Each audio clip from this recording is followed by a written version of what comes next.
Ladies and gentlemen, could I begin by asking to speak first and for you to welcome Christopher Booker.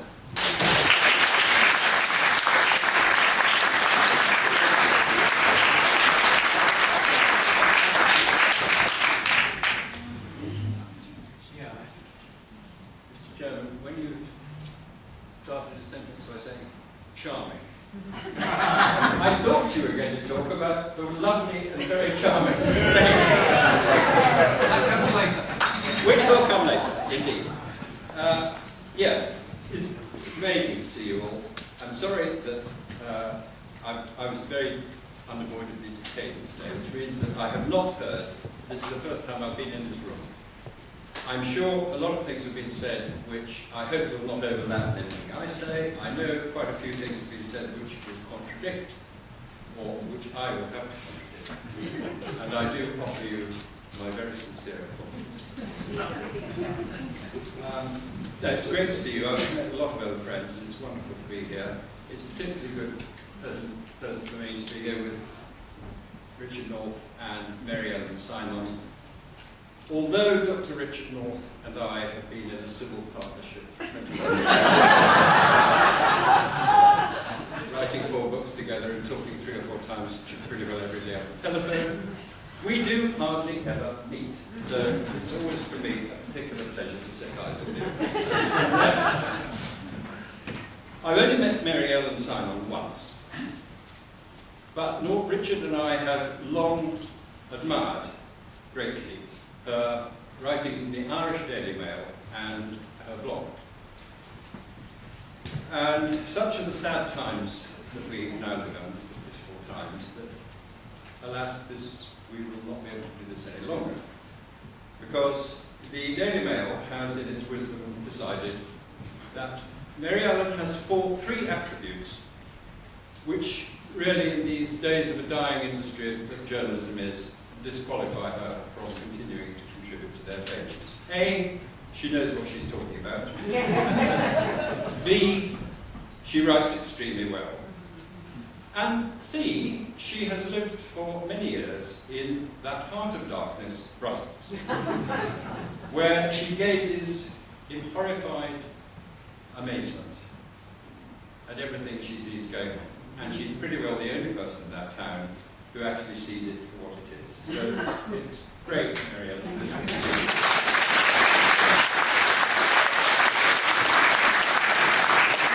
So we're going to talk about this final session, and I know we're running a bit late, but we are, each of us, going to address in different ways the subject of this in-out referendum that we keep on hearing about and people keep babbling about.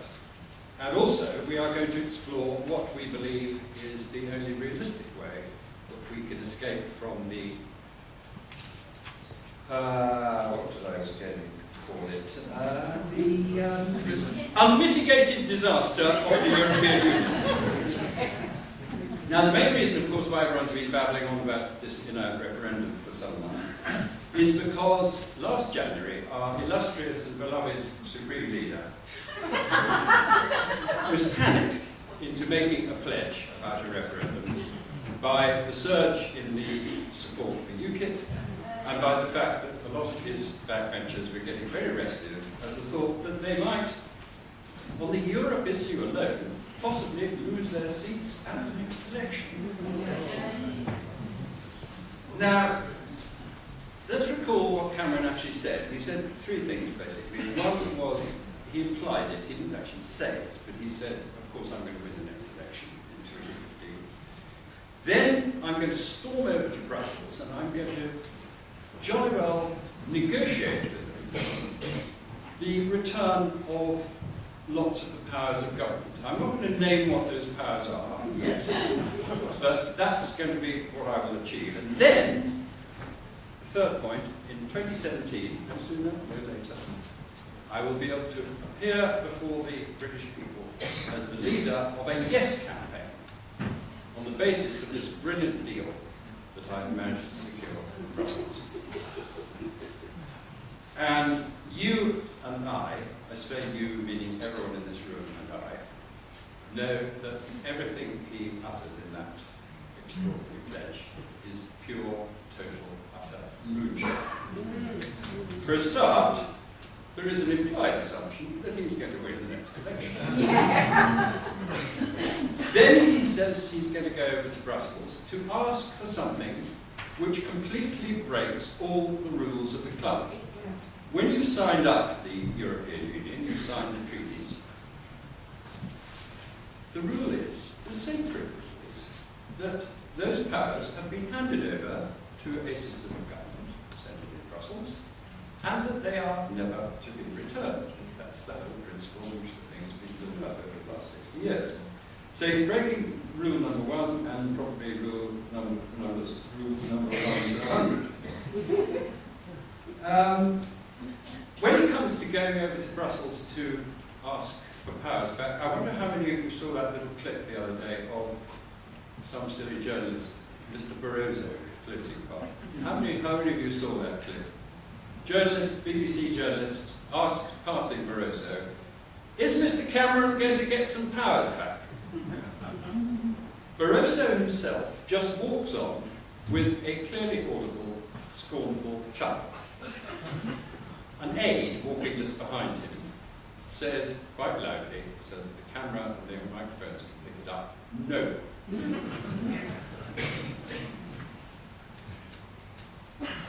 There will be probably a treaty in Brussels in the coming years, because there are all sorts of pressures for even more powers to be passed to the centre to deal, not least or perhaps above all, with the utterly insoluble mess of the utterly doomed and disastrous Europe. But that is not a treaty which will have anything to do with what Mr. Cameron is talking about. Top of their agenda will be, as I say, much more serious things than this little Brit coming over and asking for things which, frankly, under the rules of the club, he cannot be given.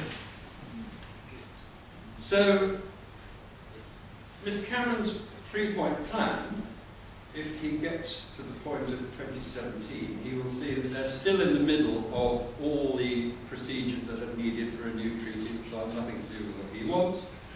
A convention and an intergovernmental conference, and that will go on past probably to 2018. Anyway, long past the sell-by date of Mr. Cameron, and indeed, I suspect one should put quite a bit of money on the fact that he will not in 2017 be in 10 Downing Street anyway.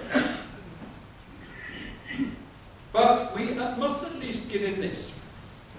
He has raised, for the first time in a generation,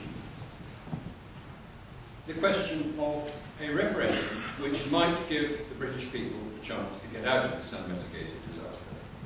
And since he made this solemn pledge of the kind that he likes to make and that we know he's so good at keeping, we have heard all and sundry, all over the place, people standing up to give their response to what he is proposing. And I I'm going to suggest that there are four main categories of that response. At one end of the spectrum, you've got, of course, the besotted Europhiles who can't see anything wrong with the EU or the way it's going, and think it's absurd to even talk about having a referendum at all. But then you've got a very vocal group, the most vocal of all, which we can call the Cameronites, because in different ways, or in many ways, they agree with the stance that he really represents, if we know what he thinks. They agree, for instance, that the EU has taken over too many powers, that it's inefficient, it's undemocratic, that it needs reform, that wonderful word reform that we hear so much of. And by far the most important thing to this whole group I'm talking about, the Cameronites, who extend far beyond just the Tory party, of course, is that they believe, above all, that we must not be excluded from that wonderful single market. Because if we are shut, if we that's the most important thing. I mean, Mr. Cameron himself has made it absolutely clear that the last thing he is prepared ever to do is to support Britain leaving the European Union, and above all, the reason for that is that we've got this single market, which of course supports millions of jobs, of which most are, of course, on the continent, but that is part of the equation. So we have seen, supporting this general view that we've got to stay in the European Union, we need to change our relationship with it, get some powers back, see it reformed. You've got not only, of course, much of the Tory party, but you have big business, as we saw with the CBI the other day with Richard Branson, that wonderful example of business rectitude. We had that, the guy who runs Nissan Europe, who North has to tell me this. He has to tell me lots of things. One of the things he told me, which I must say I haven't really grasped, is that Nissan, I thought, oh yeah, that's a Japanese company, it's up in Sunderland. But the guy who actually keeps on coming out of the woodwork to say, it would be a disaster for Britain to leave the European Union. Nissan Europe is actually French-owned. It's just a front for the usual gag. It's not the Japanese government speaking. Pretty well all our newspapers would support this, including papers like the Daily Mail and the Daily Telegraph. They're not talking about Britain leaving the European Union. They're talking about, basically what they're talking about is a European Union different from what it is now, which gives us back some powers, but above all, it allows us to go on trading in the single market and protecting all those millions of jobs. Even Eurosceptic, so-called Eurosceptic think tanks, like Open Europe, are totally on that side of the argument. Even, believe it or not, Europhile think tanks like the European movement say, oh yes, we admit there should be reforms, it's got to change, it's not ideal, but above all, we've got to stay in, and we've got to stay in that single market. Then at the other end of the spectrum, I'm getting on some dodgy ground here with some of you, we see two other groups who see the EU as so inherently corrupt, inefficient, undemocratic, and loathsome that they really can't wait for us to leave. Now there's one quite tiny group, which I know is represented in this room, who, it's what I call the Magic Wand Party. And I think you may have heard some indications of that earlier today. These are people who are so impatient for Britain to get out of this monstrous device, the EU, that they say all that is needed is for Parliament in Westminster to repeal the European Communities Act. That is the magic wand. And with one mighty band, we'd be free. No problems. Well, yeah, there are a few practical considerations. The question is, can we imagine how and when we would get a Parliament sitting in Westminster that would be prepared simply to tear up the European Communities Act, with all the incredible complications that such a mad gesture would. We don't like the European Communities Act. We can't just say we don't like it, so let's remove it. Anyway, that's the magic wand solution. Rather larger group of people, including quite a few Tory MPs, as we saw again yesterday, say that they are the Let's Do It Now brigade. And they say, Cameron talks about this referendum in 2017. Rush, we've got, the problem is becoming far too pressing. We've really got to get on with it. So all this talk about negotiation. Let's have a referendum now. The majority of people in the polls say Britain should leave. Let's go to the country and put it to the test. Now,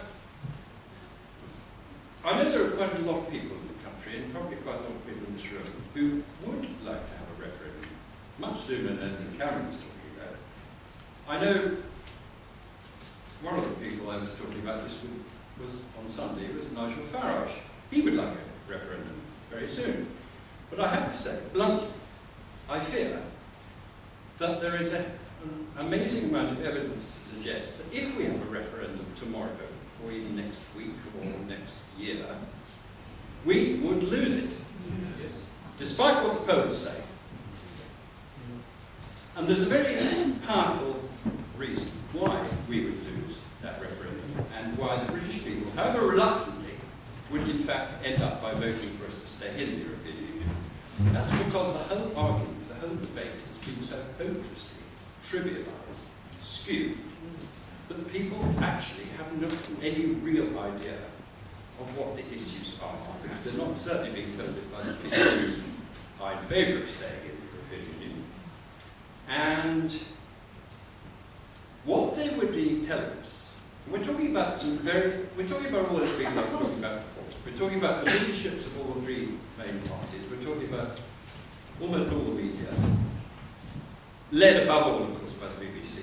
We're talking about big business. We're talking about lots of influential voices, and they would be telling the British people that we cannot possibly leave the European Union because of that single market. That is the ultimate argument that they have, is that somehow the only way we can continue to keep all those jobs, keep trading with our continental neighbours, is because we are part of the single market. And that is, I fear, because people would be, if we did have a referendum, we'd have all this weight dominating the airwaves. BBC would be round the clock, Today programme, Newsnight, the whole lot, news, broadcasts, putting on lots of distinguished, supposed prestigious people telling us that it would be an absolute disaster for us to vote no in a referendum or to vote for getting out in a referendum because we would be excluded from that vital single market. So, it's all a bit depressing up to this point. Is there no way out of this mess that we have got into? Not least, as I say, because for 30, 40 years, the understanding in this country of people about the European Union, how it works, what its real impact is, has been so lamentably superficial. Because we have had a media and a political class who have never actually, honestly, tried to explain it to us. Even if they know, which I have to say, in the case of most politicians and most journalists, they don't. We've got three people here, and there are quite a few I know in the hall too, who've been giving all this horrible situation we're in some very careful study for a long time, led not least, I have to say, by Richard North here, through his blog and elsewhere. And we've concluded three things. Three things which up to now have been almost entirely absent from the so-called great debate on Europe. The first of these is, what do the Cameronites, who are really the most important problem we have, what do they say they want from Britain's membership of the EU? As I say, the one thing above all they can criticise many aspects of the EU and the damage it does to us. They say that they want powers back, all that stuff, but ultimately at the heart of their case and all the people who support that point of view is this question of the single market, and somehow if we left, we would be all alone in the world. We would be without it. And we would lose millions of jobs because our neighbours would not want to trade with us anymore, even though they sell us far more, of course, than we sell to them. But this is a very important issue, and there is one thing about all that they are terrified. One rather important little factor, which they are terrified of allowing into the debate. This is the fact that there are a remarkable number of countries who are just as free as we are to trade with the single market, without having to belong to the European Union, or to accept its ever-increasing mountain of political baggage. These countries include, as most of you will know, perhaps all of you will know, the two most prosperous countries in Europe, Norway and Switzerland, who are entirely free to trade with the single market because they belong to the European Economic Area, or also, like Norway, to the European Free Trade Area, which, incidentally, Britain led the way in setting up as far long ago as 1959. The other way around. Switzerland's after, Norway's the UK. Yes, well, I did actually, if you listen to Eric, allow for that distinction. Now, Richard North is going to talk to you later about this because he knows a huge amount about it. He's done an enormous amount of work this year, and he's going to talk about facts diplomacy and lots of other things, some of which you will know and a lot of which perhaps you won't know. But the point is that how staring us in the face are examples of countries who do so extraordinarily well trading in the single market without belonging to the EU, And this is the one thing,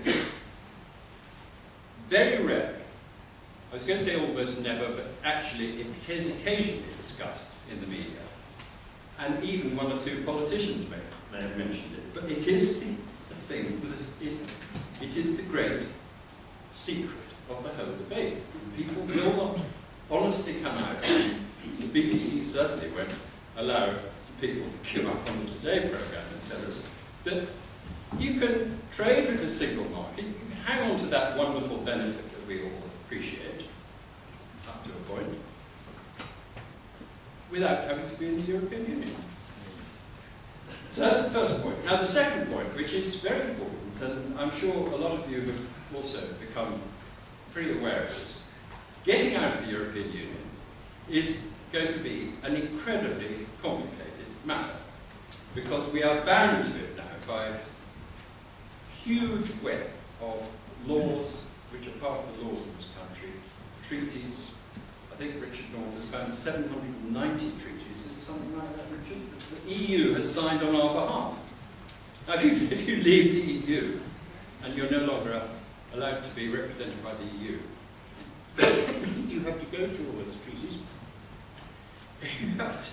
You have to, a lot of them perfectly harmless, probably quite good treaties, arrangements, conventions, agreements. But this is, we live in a very, as we know, very, very complicated modern world, and huge amounts of it is governed by every kind of regulation, and up to a point, up to a very large point, because you might end up in jail if you don't, you have to follow this. You have to abide by the laws, whatever you think of. Now, I get on to the most thorny point of all, for some of you, although for others of you, I know it is something that you have thought about, and you have worked your way through to realising just how important it is. There is one way, there is only one way, in which we could legally compel the European Union to negotiate with us. It's not Mr. Cameron getting on Eurostar and getting out at the other end and saying, please, Mr. Barroso, can we start negotiation? Mr. Barroso has already given his answer to that. No, whatever the Portuguese for no is. So, you can speak it in 30, how many languages has the EU got? It's 22, isn't it? Anyway, all 22 languages, the answer would come back, no negotiation, except what is the one way in which legally we could compel a negotiation for a new relationship to be discussed with the European Union. You know the answer. Article 50. Article 50 of the Lisbon Treaty, and I think North may have one or two more things to say about it. Why? It is not actually the hideous, deceitful trap that I know some people in this room perhaps think it is. And I hope, I'm sure we will hear from them later. The point is that Article 50 was put in because the guys who framed it, who put that, insisted on that going, they said, we love the European Union. In fact, Spinelli was the man who created the idea of a European Union. And he and one of his top aides, who Richard North spent a long time talking to back in Brussels some years ago when we were writing The Great Deception. Yeah, Spinelli was insistent. Look, we're building the European Union, but it cannot be a prison. There must be something in that treaty which allows people, if the people of a country wish to escape from it, there must be an article which allows them to say that they wish to leave, and then there must be a negotiation. That's what Article 50 says. And of course, this is what makes, above all, makes a complete nonsense of the position adopted by Mr. Cameron and all the Cameronites of the different groups and parties. What they all say they want is for Britain to be able to get into negotiations with the EU so that we can have a new relationship, but which continues to give us access to the single market. The only way they can hope to get those negotiations, the only way, and everything else that they say they want, is by invoking Article 50. And the only thing they say they absolutely cannot contemplate is for Britain to leave the European Union.